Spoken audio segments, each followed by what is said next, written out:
Howdy, with this video, I want to go over MLA formatting, kind of introduce it to you, and kind of go through a couple of sample essays so you kind of see how the different components work. Everything I'm going to talk about is also discussed here in this this handout on the help resources page, on the content page for the course. This MLA lecture right here, not thrilling reading. It's hard to make MLA formatting exciting for students. I guess I could do an interpretive dance or something, but it's all written out here. If you're more of a reader than a listener, I tend to prefer to read things. Videos tend to go through me, but students, everybody's a little bit different, right? So whatever works. But it goes through the works cited page, citing sources in your essay, quoting, summarizing, and paraphrasing. So if the video goes too quickly or you prefer to read, this is available there as well. Same information, just in a different format.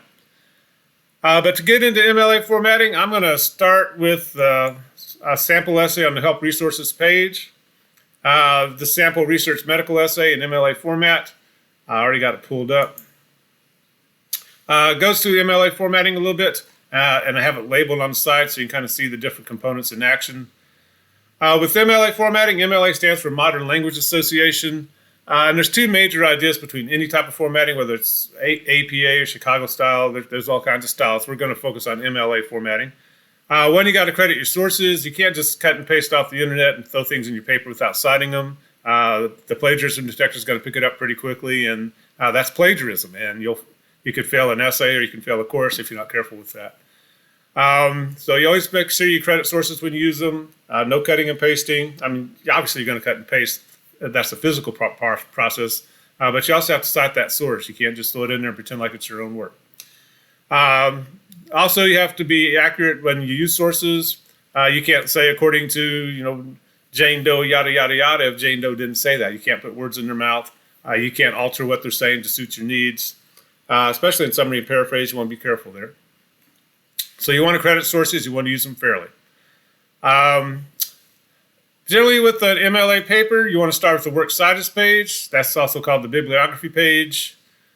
And that'll be the last page in your essay. And again, I'm going to do your works cited entries for you. I could do a 2-hour lecture on all the different types of works cited entries. But that's a little beyond the scope of this class. If you go to Comp 1, you'll cover it there. But again, I'm going to do your works cited entries. But some things to notice, it's the last page in the essay. Everything's double-spaced once. The entries are listed in alphabetical order. There's no bulleting, no numbering, anything like that, just alphabetical order. If you have to go to the next line with the entry, you should have the hanging indentation working there. And also you need the proper format. And again, that's what I'm going to do for you, is that formatting. So when you find a source and you're going to use it in your essay, make sure you save that web address, a URL, so you can send that to me and I can just create the works cited page for you. And hopefully once you're done with this career essay, you kind of see how a basic MLA research paper works, right? But that's where we generally want to start, because if you have your works cited page done, it's easy to cite sources in your essay. And we've kind of talked about that in the last video. When you see the citations in an essay, like right here, the writer's saying, hey, I got this information from somewhere. She just didn't wake up one morning and think, the government's spending the $350 million a year on Alzheimer's research. Hey, that's about $87.50 per afflicted person. She got that information from somewhere, and she has to credit that source and let us know where that information came from. And if I go to the works cited page, there should be a McNamara there. There better be. And there it is. So I could go to that source, read it, and see where she got that information from and make sure it's accurate. So once you have your works cited page, there's 4 ways to use the source in your essay. The first one's called a short quote. That's 3 or fewer lines for MLA formatting.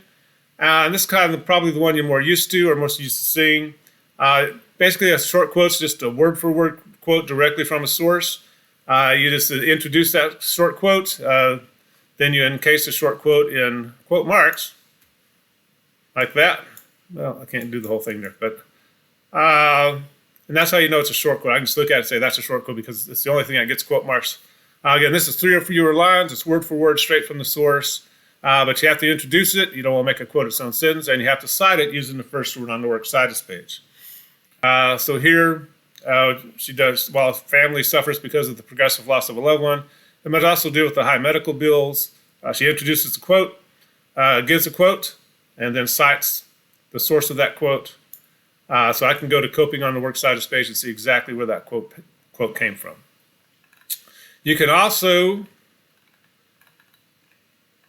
put the first word on the works citus page in the introduction to the quote.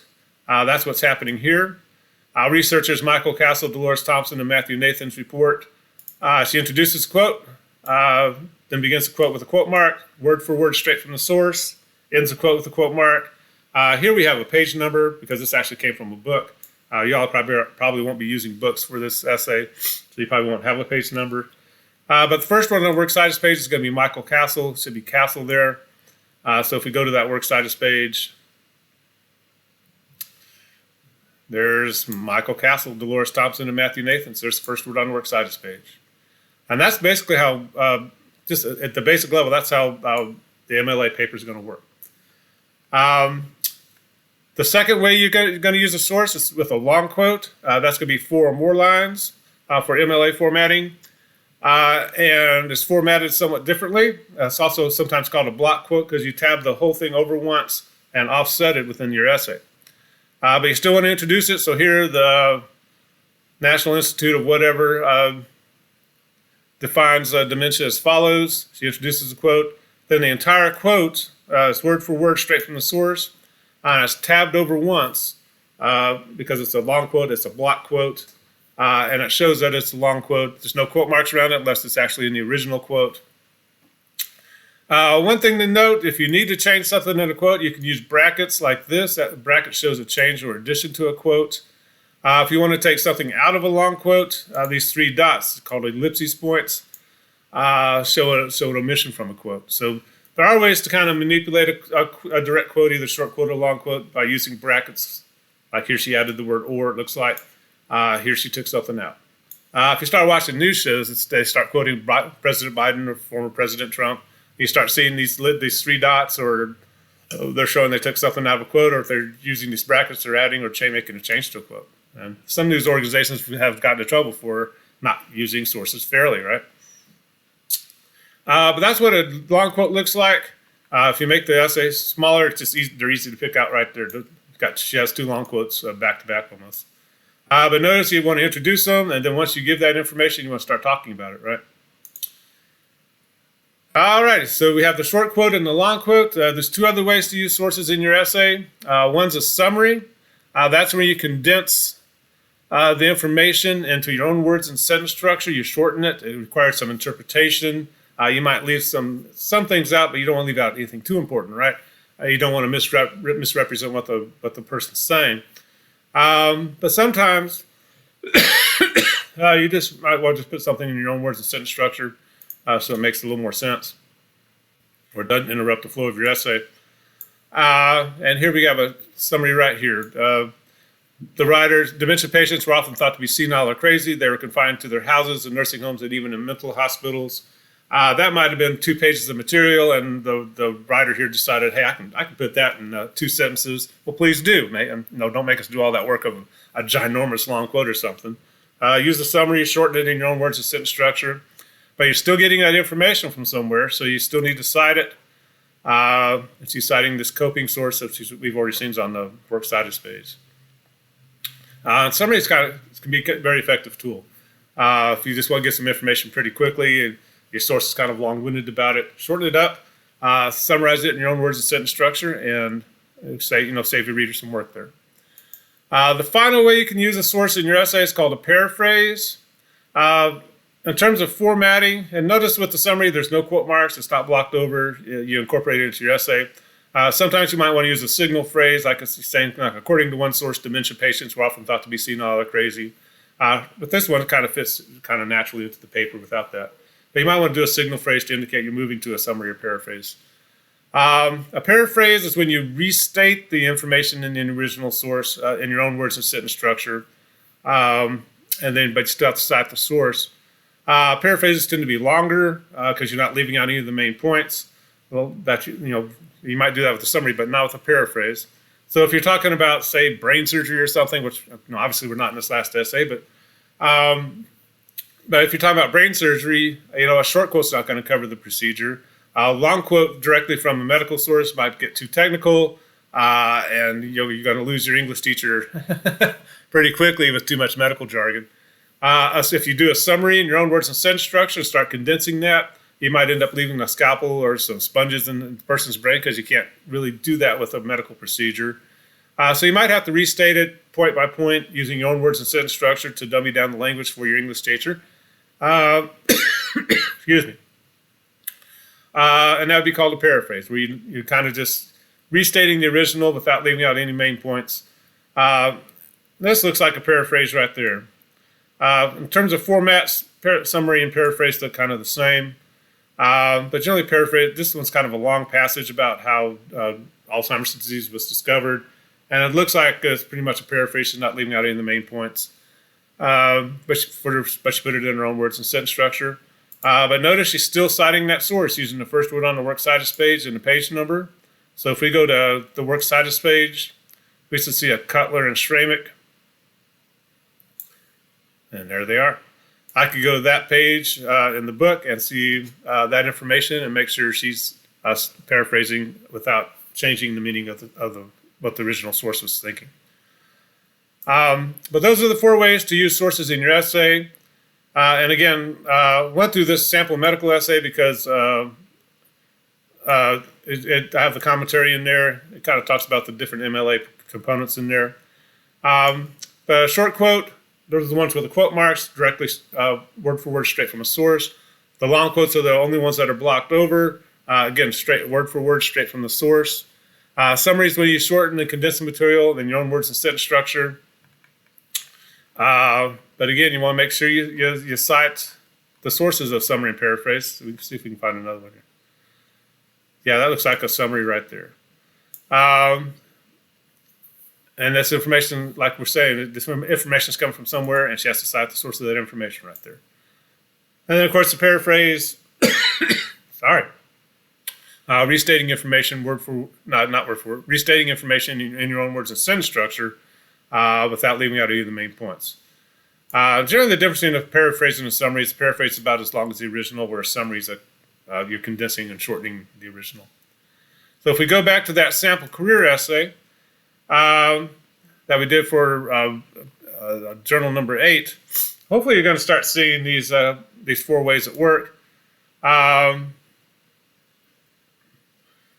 Here he's kind of talking about what a mechanical engineer does. It's not in quote marks.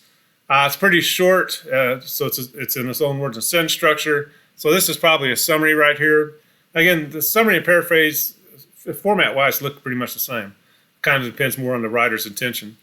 But he's summarizing here. He's citing the source of that information. He's got that from somewhere, so he's going to give credit to the source. And if we go to the works citus page, we'll see the mechanical source listed on the works citus page. Again, he's talking about some of the requirements to be a mechanical engineer, the educational requirements. Kind of putting that, not all of it's in his own words. You can't change some words like class titles or something. But most of it's in his own words and sentence structure, and he's going to cite and credit that source, maybe a paraphrase there. Here we see the quote marks, and that indicates we have a short quote. According to the Bureau of Labor Statistics, professional energy engineers, quote, yada, yada, yada, yada, ends the quote.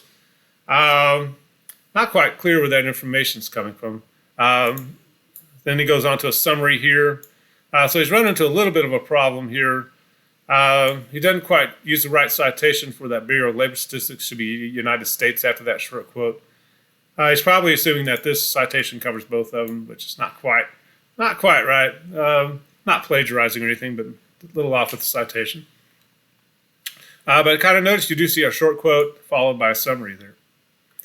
Short quote gets the quote marks. Summary is just restating or summarizing or condensing what the original's information. But anytime you're seeing particularly numerical information, that's coming from somewhere. He just didn't wake up one day and realize he was going to spend $1,598 for books. He got that from somewhere. That's a good example of a paraphrase because down here at the end, he gets a citation. So all this is pretty much in his own words, a sentence structure, just restating what the original said without leaving any main points out. That's what a paraphrase does. And down here at the bottom of the paragraph, we see the citation about where all this information is coming from. So again, if we went to the works citus page, we're going to see an estimated source. And there it is. That's where you got that information from. And the last one, the long quote. There we go. And what I'm looking for is something that's blocked over, offset, just tabbed once. It's word for word straight from the source. Blocked over once. No quote marks on the long quote unless there's some in the original. And that's basically how it all works. And hopefully what you've got to start being able to do is kind of look through the sample essay and kind of notice that he's citing his information, using summary, paraphrase, short quote, long quotes to do it. And there's another summary or paraphrase there. And citing his sources as he goes along. There's using the brackets to show a change to a short quote. But that's basically how it works. And again, this is not a huge part of the grade for this last essay. But if you're going to ever think about moving on to Comp 1 or something, this kind of information you kind of got to know. You start taking other college level courses. They're going to expect you kind of know short quote, long quote, summary, paraphrase. Know that you need a bibliography page. Most students use citation generators these days, but you got to know kind of what they look like first to know that the generator is doing it correctly. But I'm going to hush up here. Hopefully that kind of gives you a brief introduction to MLA formatting. We're not going to learn it all in just this one paper or anything. And again, I'm going to be doing your works citus page for you anyway, so that'll help a little bit. But if you have any questions about it all, be sure to let me know, and we will talk to you later. Bye-bye.